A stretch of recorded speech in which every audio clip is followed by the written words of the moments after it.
Now, I want you to compare, because many of the creationists particularly, and the non-creationists say, oh, rubbish, Steno is right, the bottom layer gets there first. Well, actually, it doesn't. The layers come down sideways, just like in our strata machine. There's one of our early strata machines. See the nice layers there? Can you actually see some of them are sort of filamented? But if you cut it open, there's what you get. And you may remember the analogy we made. Sorry, students, the layers in the Grand Canyon form sideways. Now, this is absolutely unacceptable to most people who still have the idea of shaking a beaker up with water and mud in it is how layers form. No, they don't. The stream doesn't shake up and down. The stream goes sideways. The mud in Venice goes sideways.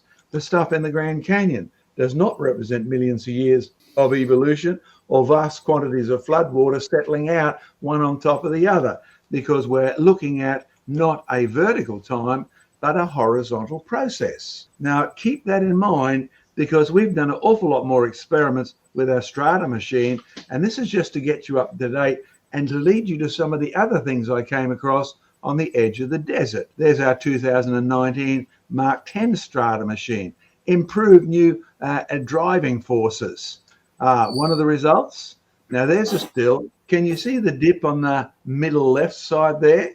Can you see the plume of what really is sediment bursting up? Because we decided to check what would happen if we not only had water flowing sideways, but the biblical picture talks about fountains of the deep coming up from below. Well, you can see our layers of sediment that are formed.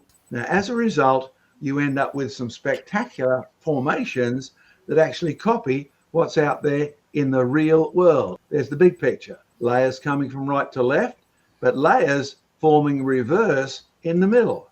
I mean, look at that. Can you see that nice fractured straight line? Yes, that fractured straight line was caused by water, not by the earth cracking. Take you one step further when you look at this.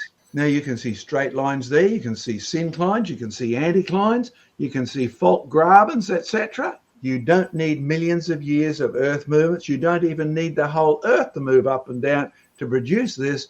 All of these nice straight lines in sediment are done when the sediment is liquid. That's not what we expected, but it's absolutely amazing.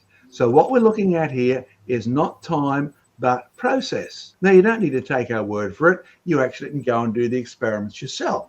When you look at the arguments over millions of years, or even some of the creationist arguments about the rocks at the bottom getting there first, then sediments cracking, etc., they've picked the wrong process. It's not the evidence that the world has which contradicts the word of God. It's the actual heart of man which deliberately wants to reject it.